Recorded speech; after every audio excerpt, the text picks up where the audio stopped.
नमस्कार, आपले पुन्हा एकदा स्वागत आहे.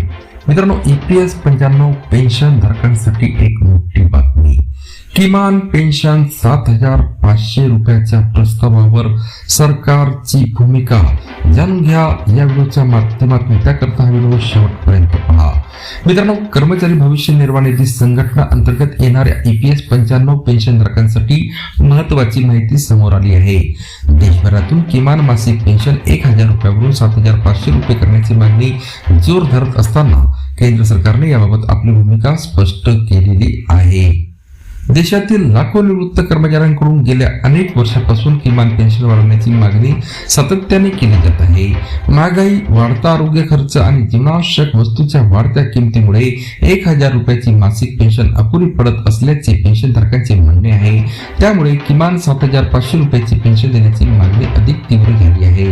दरम्यान हा मुद्दा राज्यसभेत उपस्थित करण्यात आला. महाराष्ट्रासह देशभरातील EPS 95 पेन्शनधारकांच्या मागणीचा उल्लेख करत सरकारकडे याबाबत ठोस निर्णय किंवा वेळापत्रक आहे का असा प्रश्न विचारण्यात आला.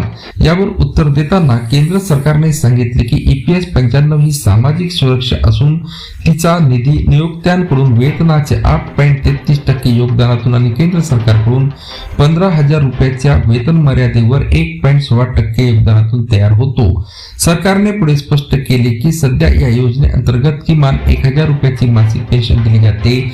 पेन्शन निधीची आर्थिक स्थिती, भविष्यातील देयके आणि दीर्घकालीन शाश्वतता लक्षात घेऊनच कोणताही मोठा निर्णय घेतला जाऊ शकतो. त्यामुळे सध्या किमान पेन्शन 7,500 रुपये करण्याचा कोणताही प्रस्ताव विचाराधीन नसल्याचे सरकारने स्पष्ट केले आहे. तथापि पेन्शनधारकांच्या मागणीकडे सरकारचे लक्ष असल्याचे संकेत मिळाले आहे. त्यामुळे भविष्यात या विषयावर सकारात्मक निर्णय होण्याची शक्यता पूर्णपणे नाकारता येत नसली तरी सध्या पेन्शन बळीबाबत कोणतीही अधिकृत घोषणा करण्यात आलेली नाही. मित्रांनो, पुन्हा भेटूया नवीन अपडेटसह पुढच्या व्हिडिओमध्ये. धन्यवाद.